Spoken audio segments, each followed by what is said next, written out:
يلا مع مصطفى النهارده بير مينيمم ولا برنسس تريتمنت؟ ماشي، ان انت تفتح لي باب العربيه. بير مينيموم عادي، دي عادية. ماشي، تبقى فاكر الاوردر بتاعي على طول في اي مكان، مثلا حاجه بشربها، حاجه باكلها. عامة ولا حاجة معينة؟ لا عامه. لا عامة بير مينيموم، يعني دايما بفتكره في الأغلب، ما عدا حاجات بسيطة يعني. حاجات بسيطه دي اللي هي كل اكلي بسيطة ومصطفى يعني. افتكرهاش. ان انت تجيب لي ورد كل يوم. كل يوم؟ اه كل يوم كل يوم؟ برنسس تريتمنت أكيد مش كل يوم، ده مش العادي يعني، ولا إيه؟ مش عارف. ماشي. ان انت تفضل تقول لي ده انت شكلك حلو كل ما تشوفني. بير مينيموم برضه. ان انت تدفع على طول، يعني اي مكان بناكل بنعمل اي حاجه خارجين بتاع انت بتدفع على طول. هو ده الطبيعي يعني، بير مينيموم برضه. ماشي. ان انت تشيل الشنطه، اي شنطه، شنطه ايدي او حتى شنطة إيدك؟ اي حاجه تشيلها لي. أنت مش قادرة تشيليها يعني؟ مثلا لو مش قادرة تشيليها لا أشيلها لك عادي وتبقى بير مينيموم. لو عامة إن أنا أشيل لك دايما شنطتك، لا برنسس تريتمنت.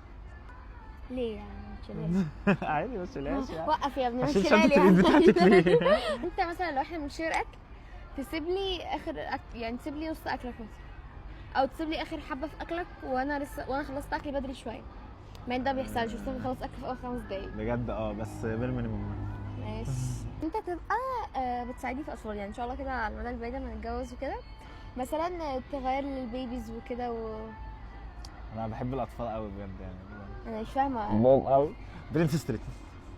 ايه الهبل ده بصي اكيد لو احتاجوا حاجه يعني، ولادي برضه، وانت لو احتجتي حاجه برضه هساعد. يعني ولادي ولادي يعني هنمشي الدنيا. وقت انت تغير لهم او انت تساعدني في ان انت تشيله او لا اشيله واساعدك والحاجات دي اغير لهم، دي مستحيل مستحيل، مش هتعدي، مش هتحصل لو الدنيا اتطربقت كده. ماشي. انت تحضر لي فطار في الصبح كل يوم.